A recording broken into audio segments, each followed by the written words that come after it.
Mayo Experience. Mayo Experience. Mayo Experience. Mayo Experience. Experience. Welcome to the Pat Mayo Experience, presented by DraftKings 2022 Century Tournament of Champions. DraftKings picks and preview. You want to hit the time codes to jump to a range? That's easy stuff. Also, you want to play the best guys lineup?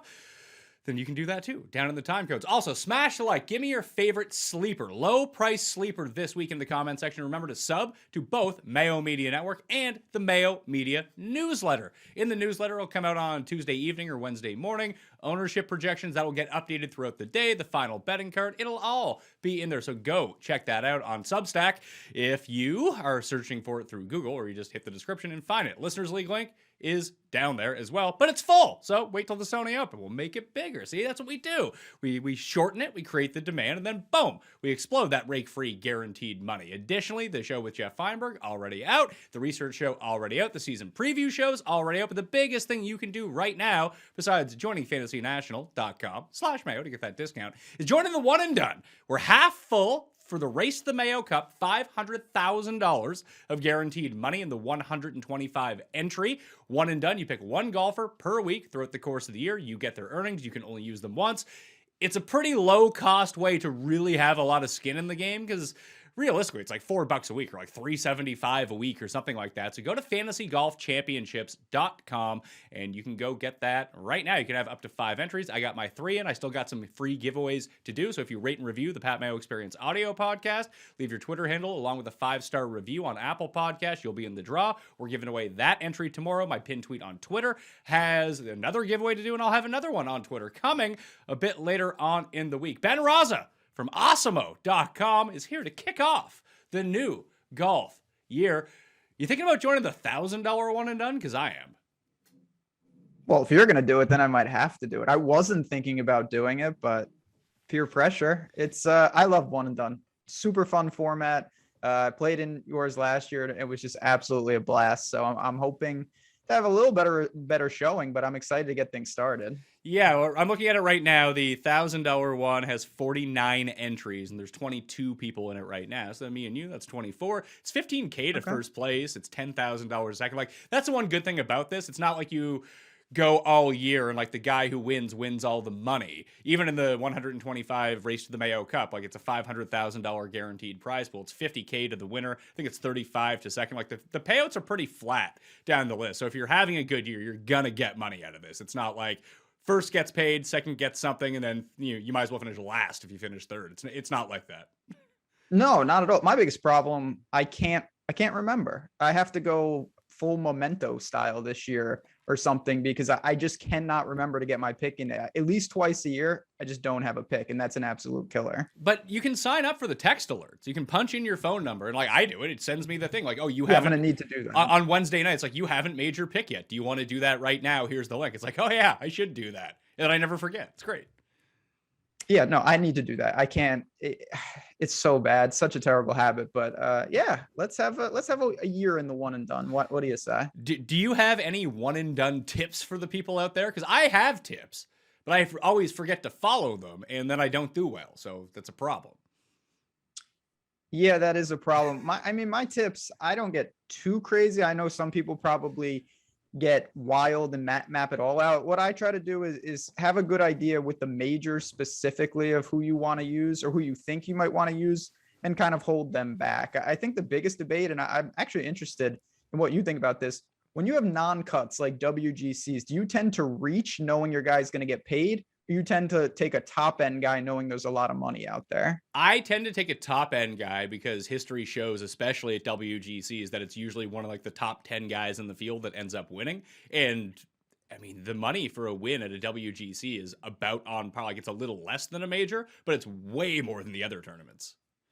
Oh, it's huge. It's a game changer. And that's something I always think is a great debate, because a lot of people see that and they say, well, I know my guy's getting a check, so I can take, this guy from the Sunshine Tour and not burn a spot. And that probably is not the optimal move. I'm tend to be in line with you, where you see the big names usually taking down those events. My biggest piece of advice for the one and done, I think that there's two ways that you can go about this. One, and the strategy that when I do well and then I forget to do it, is the one that usually works, is basically just look at the top 10 in odds. Who are like the two guys that no one wants to bet that week, and like whoever, they're going to be super low owned in the one and done.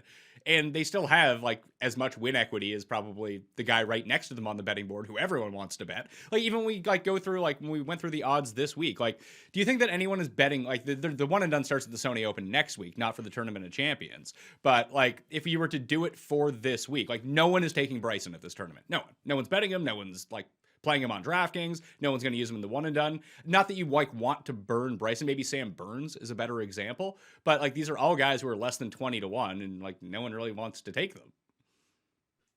I will say we're going to get into this. I bet Bryson this week. I like Bryson in this tournament 12 to 1, but I'm absolutely with you.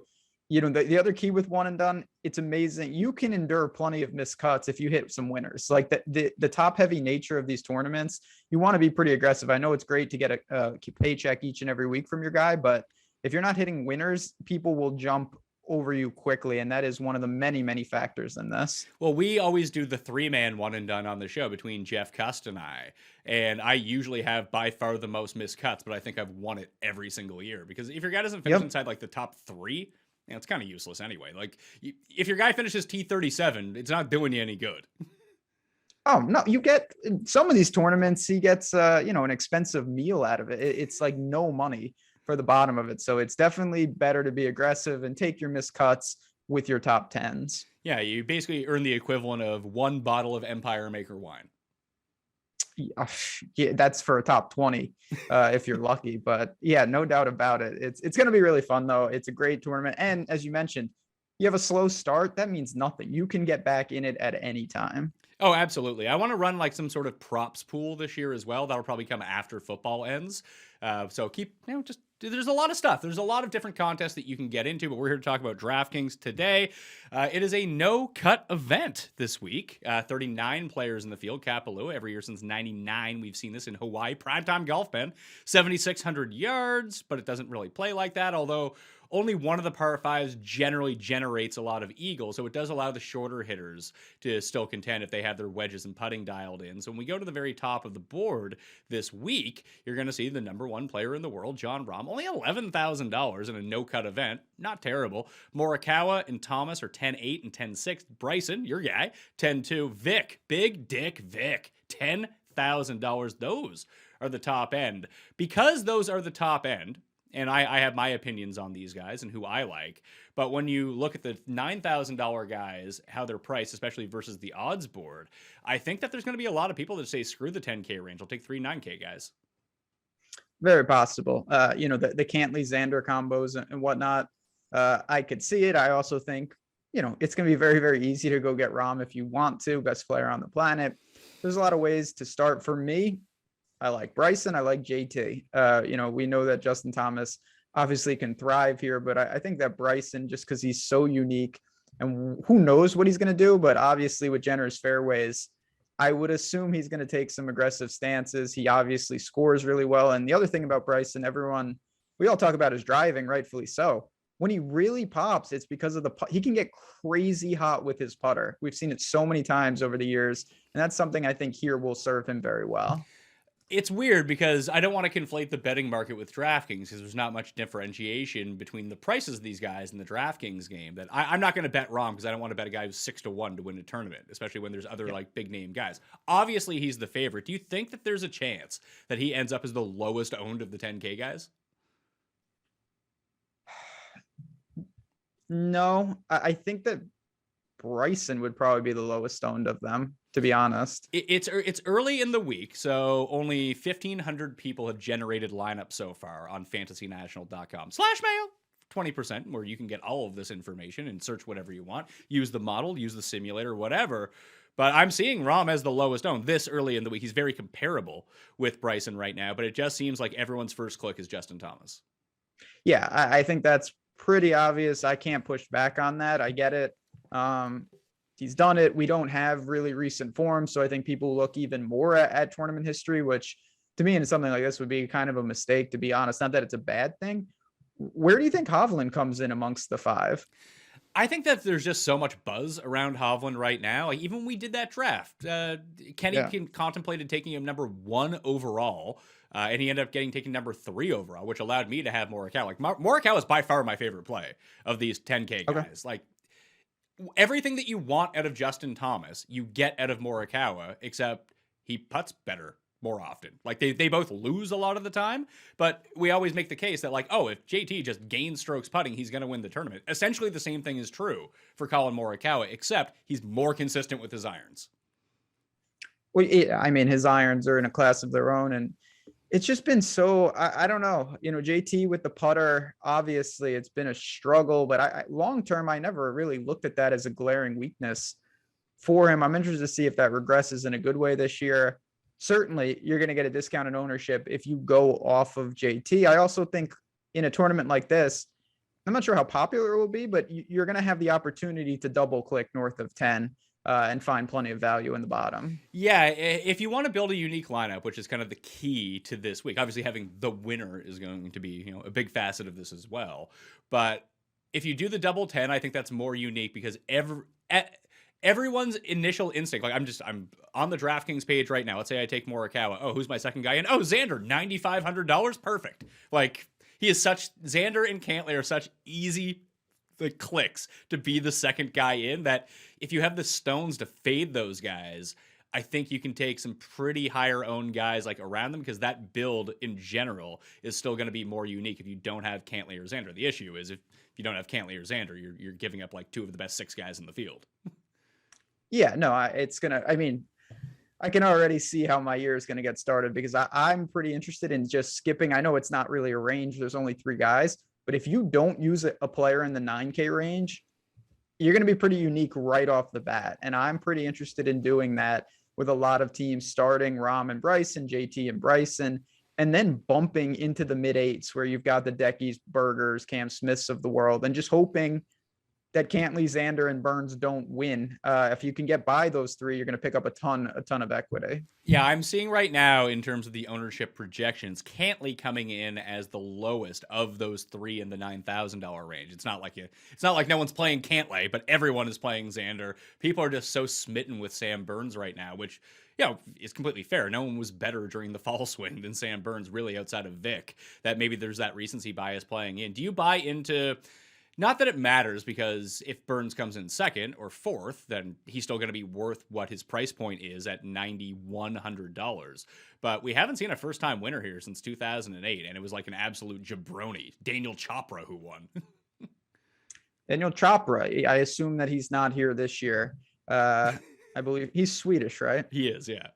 Yeah, and that's all I know. He was basically like proto-Lingmirth, I think. Those are the days. Yeah, I mean, I don't read a ton into that. Obviously, Sam Burns, Bermuda, ridiculous, just fantastic.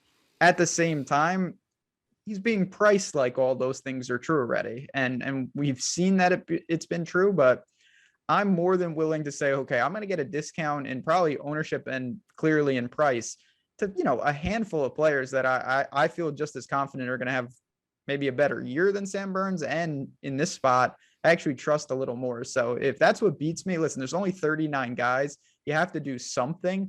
That's probably going to be my something, is go against the grain and hope I survive.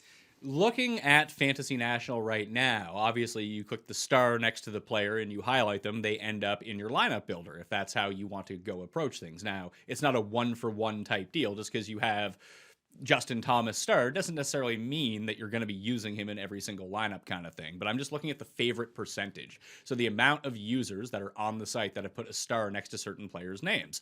And Justin Thomas is by far 73% of people on the site have selected Justin Thomas so far. Xander is 2nd with 58%. Cameron Smith is at 58%, and then Sam Burns is at 55%. So he's going to be super popular here. Like the Xander Burns build is like the build, I think. Thomas, Xander, Burns, go find a sleeper. Or Xander, Burns, Cam Smith. Yeah, again, and can that work? Yeah, of course it could work. You could leave money on the table. There's things you could do, but I'm not really interested in that. Like, you've got Daniel Berger's $100 more than Cam Smith. I think that he's okay in that spot. Spieth, Decky, a couple $100 less than Sam Burns. There are other guys here, and even if you favor Burns versus Spieth or Burns versus Decky, be favoring them at like a 2x, a 3x multiplier, because some of these ownership splits could be absolutely massive in a 39-man field. I want to circle back to Vic for a second. Do you think that he's going to end up being one of the more popular guys here? Because I'm of two minds of this. He played it last year, obviously. Did not perform well at all, but he just seems to be in a different stratosphere right now. And I pitched this to Feinberg, that he's now going through early stage Justin Thomas syndrome, where he can't win in mainland USA. He can only win like in the periphery. CIMB style. Yeah, I think that Vic could be I think there's a real chance that Justin Thomas, and then it's pretty wide open in terms of who could slide into that second most popular 10K play. I think that Hovland's live to fill that role over Morikawa, over Bryson, and even over Rahm possibly. I could see it. I think Morikawa and Vic might be the way that I want to go. We can talk through some guys here at the bottom as a way to start my lineup, because if you do take two 10K guys, all of a sudden, you can afford an 8 guy, a 7 guy, then you're down in the 6s, where if you went Morikawa into the 8s, Hovland into the 8s, and skipped Cantlay, Xander, or Burns, then you can build a more balanced lineup, which I think is just more appealing to people in a tournament like this. And it's probably a bit more of a unique build. If you, like you said, if you skip that 9K, your team's probably going to be pretty unique. And I'm not talking about not having your lineup duplicated, because I think that gets misconstrued a lot of the time when we talk about this ownership stuff and trying to game theory this out. Like, if I build the same lineup as you, with 5 of 6 guys, and I leave $400 on the table, like, it's not really, just because my lineup is one guy different isn't really doing me any favors. Like, I'm looking for a unique combination that's low owned, that if I hit, I'm just competing against far fewer people in my tournament. Oh, absolutely. There's a lot of ways to go about that. It's just in a 40-man field like this, you really have to be aware, because like you just mentioned, even if you're quote unquote unique, well, if you have a 1v1 against like a million other combinations, you're literally drawing to a single guy in some of these, and then that permutation is boxed out by something else. So it can become very difficult very quickly. And I think there are ways. Doesn't mean you're going to win, but you can at least maximize your pass, knowing that if your stands or your fades come to fruition, you're maximizing your opportunity. That's all I'm going to try to do this week, is if I get my fades right, am I in the best chance to take advantage of what was probably going to be a pretty fortunate stand? Do you have any lean between Cantlay, Xander, and Burns? Because I think it's Xander and it's not close. I mean, I never have ever gotten Xander right. It's a pain point. I would lean Xander true, just his ability. I mean, he shined in these type of events. Obviously, we've seen this before here. The game is in good shape. He's just a phenomenal player. The price is right. I also think, though, the quote unquote public would pick Xander of the 3 as well. I would agree, although I think that Cantlay and Burns those 3 guys, Xander will probably be a little bit above them in terms of ownership, but it won't be that big of a disparity. No. At least that's not what I'm seeing right now. Let's talk 8s, because Spieth is the leader in terms of salary up here. My gut, I still haven't bet Spieth this week, but all my being says that he's going to win this tournament. So I'm going to play him. I don't care what the ownership is.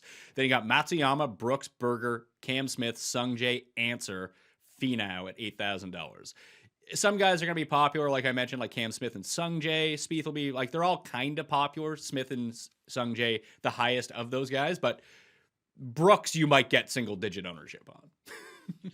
Yeah, Brooks is tournament wise. I get it. I totally understand. You've got Bermuda splits. It's just, where is Brooks health wise, game wise, form wise? I'm not sure anybody knows that. That's why you're getting the discounted ownership. Berger to me is the one that's a little more interesting. I feel like he would be a lot more talked about if he wasn't in a super range with Cam Smith and Sungjae, and a lot of the things that they do well, Berger does well. Again, Bermuda splits, really good with the irons. I feel okay with him, especially if other people are looking elsewhere. I think that Berger is still going to carry an amount of ownership. He was my cover guy on my article this week, because I think that he and Sungjae set up really similarly. So once I get a better sample of where the ownership is going to go, I expect it to be on Sungjae and Smith over Berger, but I'm seeing it pretty flat right now. But I'm with you. I think objectively, Berger is my favorite play of those 3 guys. It would go Berger, Im, then Smith. having to rely on Cam Smith's putting for him to win this tournament and just saying like, oh yeah, he is going to gain 5 strokes putting. That's tough to really go. I'd rather go, because it's me, with the guy who's been losing 3.5 strokes per tournament and be like, no, he can figure that out. Don't worry about it. So you're playing Decky? I mean, that's Berger right now. Yeah, but I mean, it is Berger right now. Historically, Berger, I mean, he had a great stretch there. Basically all of 2021, he putted pretty well. It's a good range though. I think you can find a lot of different things. I bet Cam Smith. That's going to be kind of my hedge because I think obviously win equity wise north of 20, I'm okay with that. I may come in under in DraftKings just because I don't think I can get over the field. And I do like Berger. I'll have some Decky. I want to say Answer, but I don't really have a feel for him in any regard. He's just sitting there at 81. It's funny because his success has led him to this price, obviously. He's properly priced, but still seeing his name amongst these guys. It's a lot like the Sam Burns effect where I'm just not ready for it yet. And he relied so much on his putter, especially, I mean, huge spike weeks. 5.4 at the CJ Cup, only came in 14th. 5.2 at the BMW, came in 9th. 4.2 at the Charles Schwab, came in 14th. 9.4 at the Valspar, came in 5th. And he broke through in a week where his irons really went off. And he had far fewer of those exceptional irons weeks throughout the course of the season than I think that people remember. Like, he really relied on this hot putter. He wasn't gaining like 8 strokes and 7 strokes with his irons. He was consistently like the 2 to 4 range, which is great, which is going to have you competing, but you're probably not going to crack through and win some of these tournaments. And I feel like I can mine that sort of value somewhere farther down the list. That's fair. And then there's I mean, I know these are small ranges, so you can really mention every guy. The last guy in the range is Tony, but his putter is broken, but it's always broken. It's particularly on Bermuda.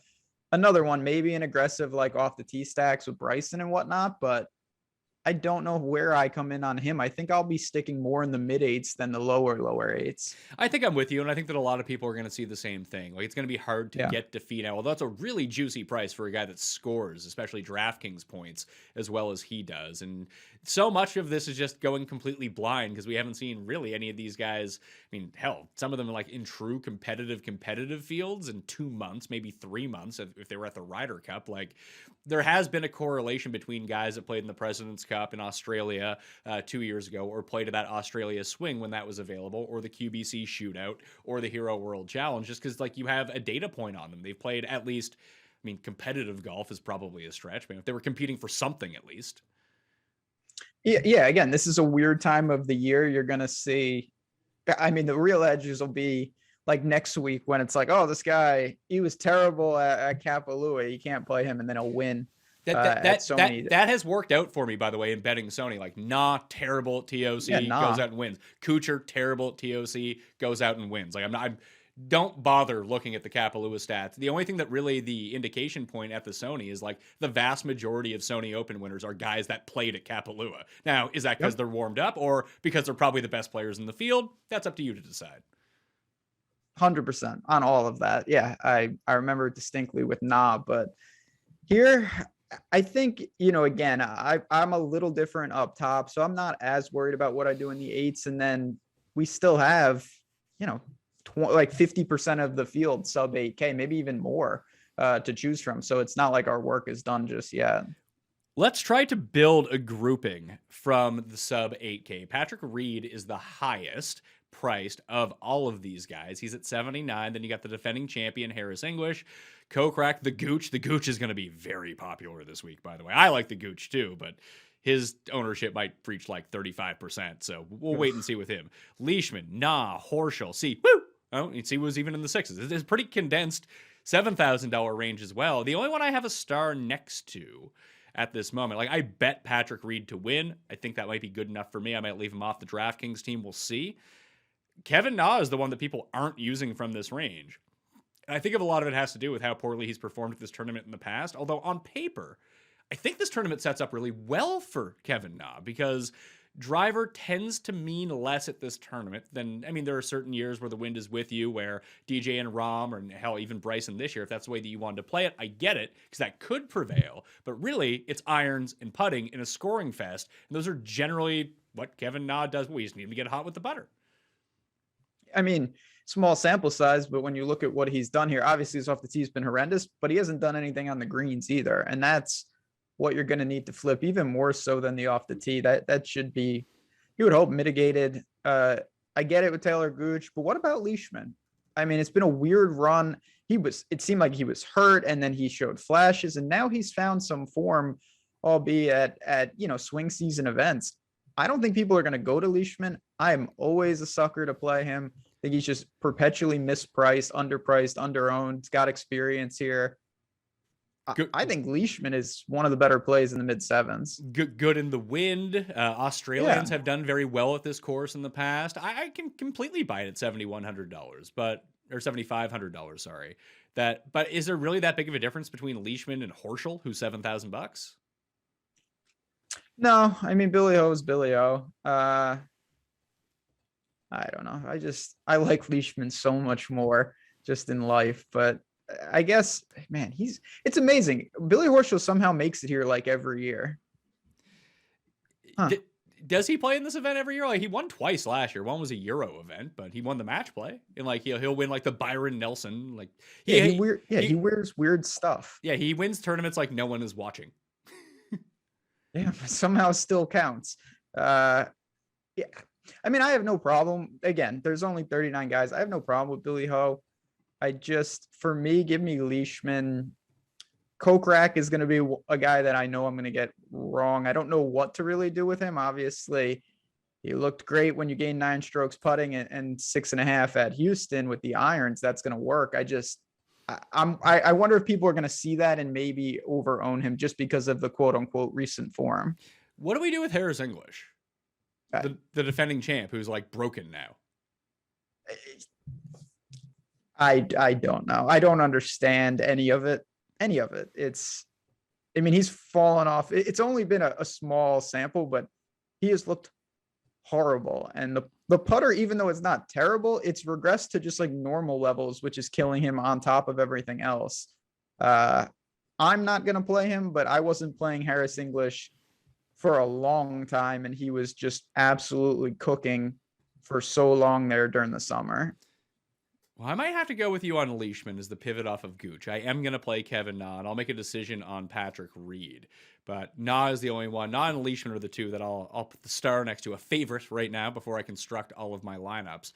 We downgrade into the 6s, and this is just a crapshoot. For whatever reason, I like Lucas Herbert. I like Lucas Herbert at these island events where there could be wind. He's another guy like, Ireland, Bermuda. He's $6,100. He makes a lot of things work. I don't mind that at all. Again, I don't think he'll be, these are all flyers, but a lot of the things you just said to me lead me to Joel Dahman. I think he could set up pretty well here. He's the same price, not really making noise one way or another in terms of recent, results, but we saw him win at Corrales. We've seen him do some things. He's got the big hat. I don't know, 61. You could do worse than him. Sure. Damon's fine. The way that I'm seeing it right now in terms of ownership, Seamus Power, who per like the Fantasy National model is just spitting out as a top play right now because there's so little information to go off of that it still kind of includes his really hot run. So there's him, Damon, and EVR, Eric Van Rooyen, are probably going to be like the 3 that people point to. Maybe that switches up during the week. Maybe Cam Davis gets some buzz because there's so many par 5s at this course and he scores so well on par 5s. But I can get behind Damon for sure. This isn't TPC Kapalua, is it? Because if it is, we're using KH Lee, but I don't think it is. No, I have it on good authority. No dice. What about like well, you mentioned Cam Davis a little, but like, do you have any interest in going like full, Bryson, Champ, Cam Davis, just like mashers and hope they maybe par 5 scoring and maybe distance is even more important somehow? I could see it. I think that's a unique way to build your lineup because that is sort of the opposite of that's the opposite of what I have identified as what makes the most sense here. But it's not like we haven't seen years where that strategy at this course has prevailed. 2018 is the perfect example of that. But it's probably not going to be for me. But I could potentially be talked into it. I think Siwoo's a good play. Just you might get first, you might get last, but we know that, hey, is this a course where you need to get super hot and make a ton of birdies and there's no out of bounds to hit it to really? And Siwoo.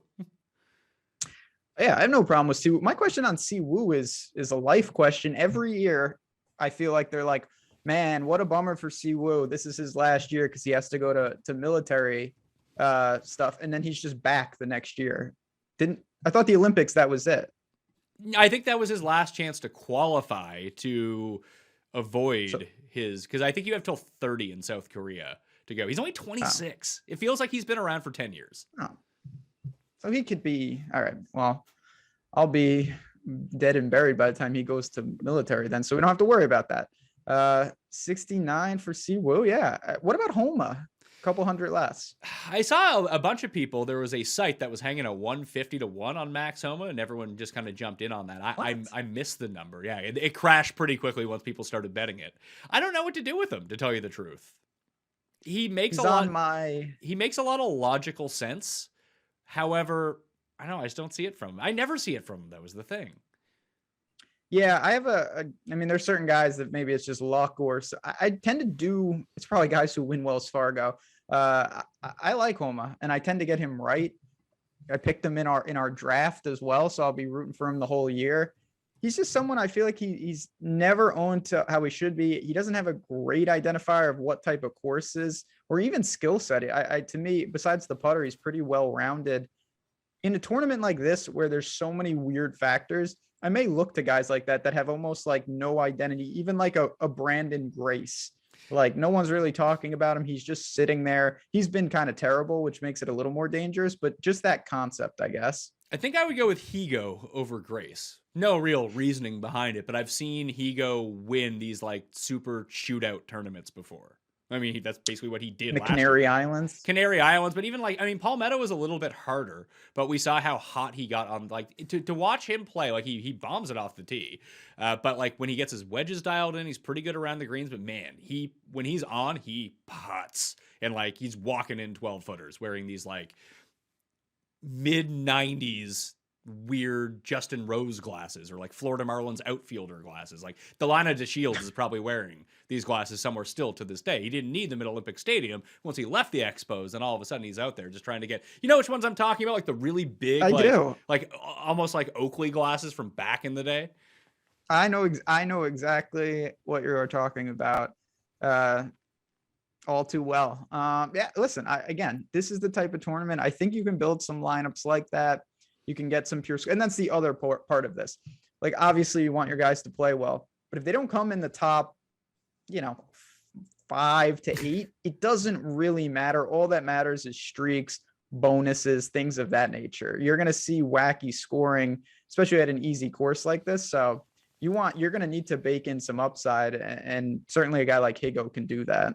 So I'm looking at the past 50 rounds overall, proximity 100 to 125 yards. I've identified that as kind of like the key range this week especially for guys that lay up a lot on par 5s, where they're just going to get to and some of these shorter par 4s too. If they're not Bryson and they're not going for every single one, they're just going to hit it to like 111 yards and hit a wedge in. That's JT's formula to win events.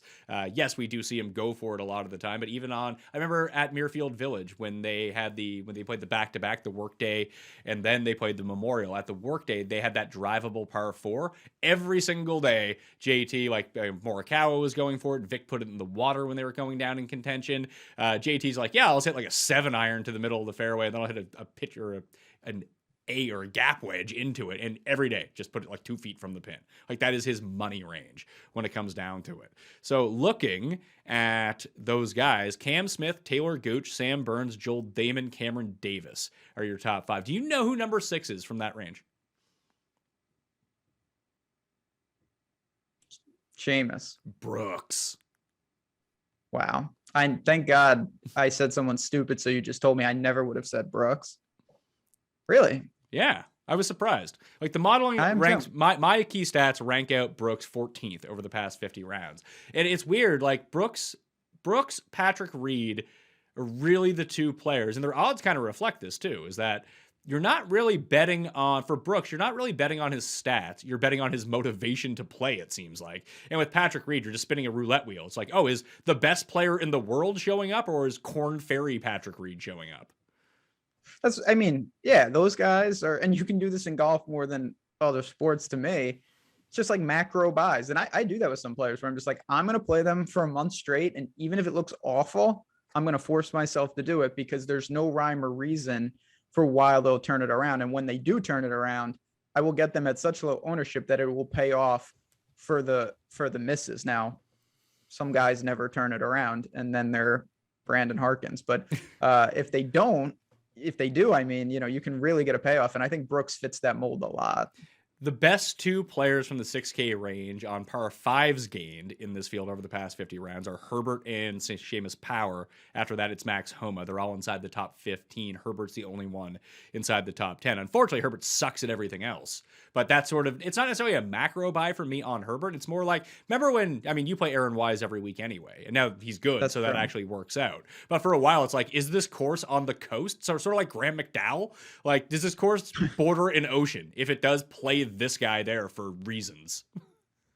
Yeah, I mean, there is a handful, and most of them aren't at the TOC, but there's a handful of guys where if they're going to finish inside the 125, they're going to get it done at literally 3 to 5 tournaments that they can only play, whether it's like the Heritages of the world or some of these like ridiculous bomber tracks. And I think some of these guys down there, you start to get into course fit more and more. So I get it. I mean, there's tough. I mean, the very bottom, those are pure flyers. I don't have a ton to say on like the Glover, Kisner types. Maybe if I'm in a jam, if I double up or even triple up top, but I don't know how often I do that. Per the numbers that I've ran, Damon is by far the best play in the $6,000 range. I'm in line with that. I like that spot. For me, it would be Damon, Siwoo, and Homa, I think would be my three. Trying to look at Glover right now. Glover's ball striking, like it's not obviously the glove. Google Halifax glove guy, by the way, if you get a chance. You want to read a real weird story about a local Halifax glove guy? Halifax glove guy, yeah. It's about a guy who is just Google it and you'll read the story. It's like a crime story. It's really fucked up. But anyway, that's something that put that on your reading list out there. It's just a weird story. I think there's a podcast on it now too. Like Glover's results since he won the John Deere have been abysmal. Miscut 57th, miscut 38th, 57th, 67th, 45th, miscut. And these aren't like, some of them are top-end fields like CJ Cup and the 2 playoff events, but most aren't because it's Lucas Glover. He's just not that good. But his ball striking continues to be good. His chipping is horrendous, and his putting, well, it fell back off a cliff. But historically at this tournament, let's see. We don't even have him in the system that's how long ago that he's played this tournament, that it's been like over a decade. But, he's a former U.S. Open winner. He does catch a hot putter from time to time, and usually it is at a Bermuda course, so... Actually, no, mainly it's at a bent grass course. Maybe I'm talking myself out of this as I go look at the numbers right now, too. I don't know. There's something about this tournament and the John Deere Classic, which just kind of jibes with me. I pointed this out before. It's in the column, but Spieth has won both these tournaments. Steve Stricker has won both these tournaments. Zach Johnson has won both these tournaments. Jonathan Bird, the Birdman, Coco Beware, he's won both of these tournaments. So I think that there's something to that, and I think it's a lot like and this gets brought up a lot, it's the no flat lies at Kapalua. Like you're just hitting off a weird angle every single time. TPC Deer Run is like that. Augusta National is like that. Quail Hollow is kind of like that. Riviera is kind of like that. That's why you see a lot of the similar guys. Not so much John Deere because that's a scrub field and no one plays it. But maybe I'm just trying to talk myself into Lucas Glover. Do you have any lean on this? So I don't mind that narrative. I don't know for me if it translates all the way to Lucas Glover, but I mean, Homa, good news. I like Bryson a lot. I do. And JDC winner, I like Max Homa. He's won at Wells Fargo. I think there are some elements that maybe I'm just pulling what I want out of the data, but I do see that in some of these guys. So the thing with Glover is truly you're going to, and we know this all the time and it's such high variance, but you're going to have to make some putts. There's no doubt. And I just worry that, in a birdie fest like this, he just can't keep up. Or can he? He won the John Deere Classic. When did he? That was last year. He won the John Deere Classic because that's why he's in this tournament. I enjoyed your tweet of this will be your first chance to use all of these players because you didn't use any last year. And this is test case number 1. John Deere Classic last year. Did I use Lucas Glover? Certainly not. Just looking at the leaderboard, I probably had Luke List was up there. Why couldn't he just win? I've been saying that for 5 years, man. That's true. There's a lot of, and my question that I'll ask on every pod, hopefully it'll be a lot that I do with you this year. I know he wouldn't be in this tournament, but where is Bud Cauley? He's collecting Anthony Kim insurance money. I guess maybe he's related to this Halifax glove store. Bud Cauley has just disappeared. And for me, I only used to have to worry about 5 guys on most weeks in terms of rostering because I would just play him every time. I hope he comes back this year. I think he was in a car accident and hurt his back. And we've seen with back injuries, like they just, we saw Graham Dillette come back for like 5 weeks and then just he's gone again. Hopefully he can get healthy. But yeah, it's going to be a wild one. I'm interested to see how my lineups actually look when I build them. Yeah, he remains sidelined due to an injury. When is this from? 8 months ago. Bud Cauley provided an update to his fans via social media, letting them know that he underwent surgery on Monday and hopes to receive relief that would allow him to return to action sooner rather than later. Okay. However, it's now later. It's not sooner anymore. He's just resting. So maybe we need him back. We'll get him back. Maybe we'll see him. Then you play him at $6,300 every week. It's a story and tale as old as time. Let's do the play the best plays lineup. You're very familiar with this. If people are not, it's just when you go onto DraftKings and start clicking buttons in football season. I think we're going to repurpose this, Ben. Just call it the shitter guy lineup. Oh, and this tournament doesn't start until like well into Thursday. So there's going to be plenty of people like at work. It's like, if people go to work anymore, I don't know. But if they're taking a shit at work, they're on the can and they're like, oh, I'm going to throw a lineup into the $15 huge money DraftKings for golf this week. Who are the 6 most obvious plays that everyone is going to build with? Where do you think it goes? Thomas and then Xander? Is that the start? The guys that I clicked in Thomas, I clicked in Xander, and I clicked in Taylor Gooch. I'm going to throw Cam Smith into that as well. What does that leave us with? Okay, so we got 7. That leaves us with 7,000. I don't know if Seamus Power is going to be popular because Fantasy National is spitting out good stats for him. So he's popular amongst those who run optimizers or research stats. I don't know what sort of weight that he carries amongst people, but is there any more obvious play in the $6,000 range? Is it Damon or EVR? Because I saw both those 2 guys getting a ton of ownership love. Yeah, I think it's probably, depending on how insane these people are, if they're truly gone, maybe they see Phil's name, but that can't be something that we would advocate. For me, it would probably be Dahmen and English or Reed. English or Reed? Could we get away? Or Kokrak. I suppose that's true. Let me look at the ownership projections as of right now. Again, they're not super reliable at the moment, like I said, only because it's so early in the week. But yeah, Power, Gooch, Leishman, Kokrak. Kokrak's probably the answer to this. Or Reed, I guess. Reed fits. It's probably Reed. Yeah, people like this would zero out their lineup, which I would strongly not recommend, but that's the whole point of this lineup. Yeah, but you could also do an alternate universe lineup where you get rid of Justin Thomas and get rid of Joel Damon, and you put in Sam Burns. And you still don't have enough for Sung Jae. That's weird. Really? Not enough for Sung Jae. Let's see. Sung Jae. And then you have $7,300 left, and you probably go to Horschel, right? So you have Burns, Shoffley, Cam Smith, Gooch, Sung Jae, and Horschel. You still have $300 left. Just because the pricing's weird. Yeah, if you decide not to go with JT, then I can guarantee that this person will have 2, maybe even 3 9K guys, and that's how you construct. Then you don't have to dip into the 6s. How about this? This is going to be the official shitter guy lineup here. Okay. Take out Billy Horschel. We're going to put Joel Damon back in, put Justin Thomas back in. Here's the lineup. And it leaves $100 on the table. Exciting times. Justin Thomas, Sam Burns, Cam Smith, Gooch, Sung Jae, Damon. Got it. So we kicked out Xander. We kicked out Xander because going to Burns allows you to go from Kokrak, Reed up to Sung Jae. Yeah, that's totally reasonable. The mid to lower 8s with the Sung Jae Cam Smith pairing And Very popular. And Gooch is going to And be in there. Gooch. And Gooch is definitely going Yeah. to be in there for people. All right, that'll do it. Pat Mayo Experience, first one of the year. I'm excited to talk. I'm so excited for Sony, weirdly enough. Like, this is such a... Oh, man. This is a nice appetizer right now. Like, I got myself some bacon wrapped scallops, maybe some nice mussels with a nice bit of dipping bread, but I'm really looking forward to like the nice steak meal that I have coming for me right now, or the fanciest thing stuff with the second fanciest thing. I'll have lobster stuff with tacos, something like that. I'm looking forward to that main course. This is a nice entry point. Plus, it's all primetime golf too. So like after football ends on Sunday, I can just tune into this.